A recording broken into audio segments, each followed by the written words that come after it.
Hi, this is Benson from the iHub, and this is another episode of iHubNews. On this month's episode, we have events at the iHub, WGS at the iHub, a member chat, and of course, upcoming events.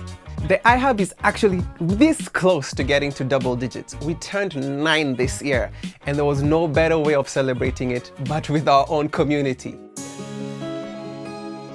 One word that describes the iHub back then and one word that describes it now. Community. Community. You heard it from the boss. What would you say are like the biggest changes between back then and now? I'd say it's pretty much value. When iHub 2.0 was announced, I've gotten value for my job. What would you say about the vibe of the community? When you walked into the iHub, what did you experience? There was always like an intensive low volume chatter. If you walked to a table and listened to guys talking, it was very animated and very exciting. Or guys were head down into their code and very focused. So there was that kind of energy, and you wouldn't get it in many places. Moringa School holds an event every year, and this year was no different when they hosted Nairobi Tech Week. It was a lot bigger than last year, and iHub was a partner as always. I got a chance to go in and see what was happening, attend some sessions, and this is what happened.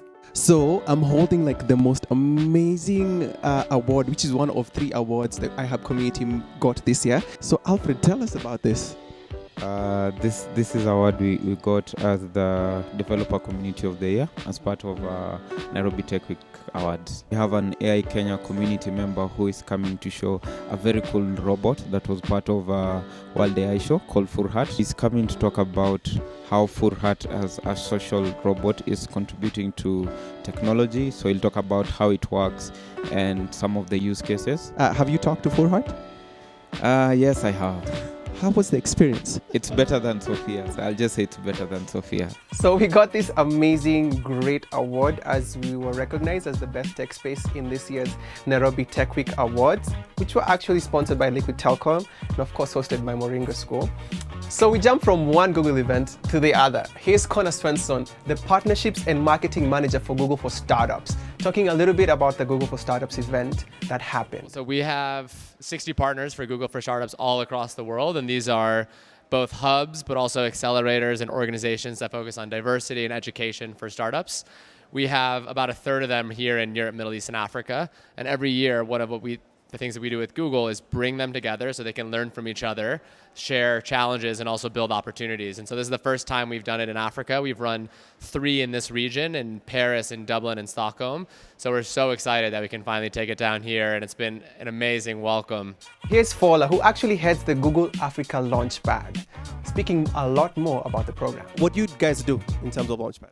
So we support startups on the continent. Our flagship program is an accelerator. So it's a 3-month accelerator where we select 12 startups from African countries. Okay. And we take them on a program where they start off in Lagos, they go to a different African city, and then they head back to Lagos for the graduation after 3 months. Okay. So we did it in Lagos, and then we came to Nairobi, and in a few weeks we'll be going back to Lagos for the graduation. The Google for Startups EMEA Summit actually came with perks. So members of the iHub can actually now get free products from Google itself.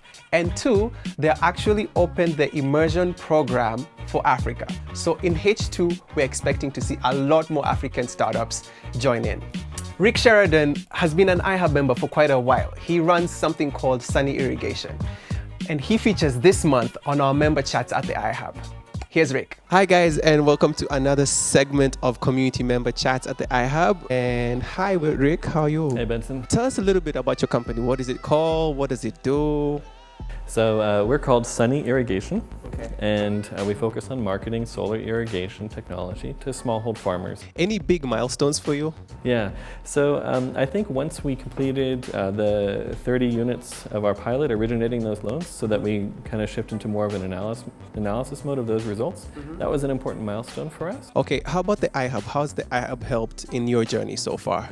Well, iHub's been extraordinarily helpful to us, of course. We've been here almost certainly over a year cumulatively. And it's just been a wonderful place to plug in, as a launch pad for a lot of our activities. Okay, any socials for the Sunny Irrigation that they can follow? Twitter, Sunny Irrigation. Segment 2 of iHubNews, where we have WGS at the iHub. We start off with LAN party. If you didn't know, I'm really big on gaming. This should not be told to you know who from esports. Anyway, it was held at Junction this time round, and I saw the usual suspects, people like Guru, who came out with all their rigs to play games for 24 hours. Here's some highlights. That, ladies and gentlemen, is how we arrive at the junction for a very amazing event. We are here for the PSD LAN party. It's all about gaming today, right here at the Junction Mall. Gathered in here today are the biggest, baddest, most intense gamers in all of Nairobi, in all of Kenya, probably even all of East Africa. The good thing about the Alienware monitor is it's a 240 hertz monitor. Wait, what? 240 hertz.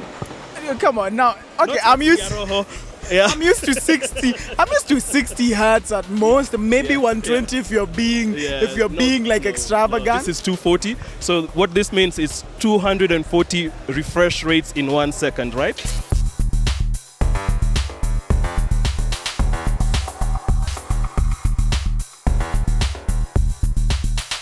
It was an amazing night. There was a lot of energy, there was a lot of food, there was a lot of music, courtesy of Energy Radio, and it was just an amazing night. From one gaming event to the next gaming event, the Africa Esports Championships have been happening at the K1 Clubhouse, and we're actually waiting for the finals. These are some of the highlights for the last 2 months.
Finally, but not least, here's Teo, a good friend of mine, talking to Alois Lavan, student president at Daystar University, in a segment I personally enjoy called Prototype. Alois Otieno is the president of Daystar University Students Association and a notable rising young African leader to watch, having led a student boycott at the university to bring light to student outcries of unfair increase of tuition, resulting in student walkouts and prolonged university shutdowns. Alois is no stranger to conflict and the pressures that come with taking up difficult conversations. This is his prototype. I hope to live a life where I inspire as many young people to take leadership positions so that they can be able to effect the many changes that are needed in this country. Upcoming events at the iHub are plenty. We're never in short of events. The first thing we talk about is AI Kenya, and they're having something called Maktaba, so watch out for their space. Our final update comes from Sheila Bilgen, who happens to be our Director of Entrepreneurship. Hey Sheila. For the past 18 months, we've been working on a very exciting program called Marifa Corner with Adesso and MasterCard. So we've had to set up 2 amazing labs in Garissa and Marsabit, and we've worked with the communities there to come up with solutions that handle drought resistance and preparedness. It's been amazing. You will meet some of those entrepreneurs in this show, but other than that, it's just been one of those quite fulfilling programs that we've had, because we've had to work with the community directly, helping them come up with solutions for problems that they've been facing for quite a long time. And it has been, judging from what you'll hear about their products, amazing. So Marsabit Dairy, what is it about? Okay, Marsabit Dairy is a group of women who came together and formed a group after great challenge. They have been walking for 36 kilometers. They faced great challenge on the way. Our road was not tarmacked, so they have to walk to the town. Then the town is at 6 kilometers, so that they can sell their milk, buy food to cater for their family. Okay, so what is your solution? Our solution, we formed a group called Mount Marsabit, where we started collecting milk from vulnerable household heads. We boiled the milk, we paid them instantly so that they can go back and meet their family financially and also do other domestic jobs. So Pivot is still back this year, and we are so excited because for the first time ever, we are including startups that traditionally would not have such a platform. We're including startups in manufacturing, we're including startups who have hardware, and it's bigger, it's definitely better. We look forward to seeing you at Pivot East. As usual, don't forget to like, share, and subscribe to all our channels. Bye for now.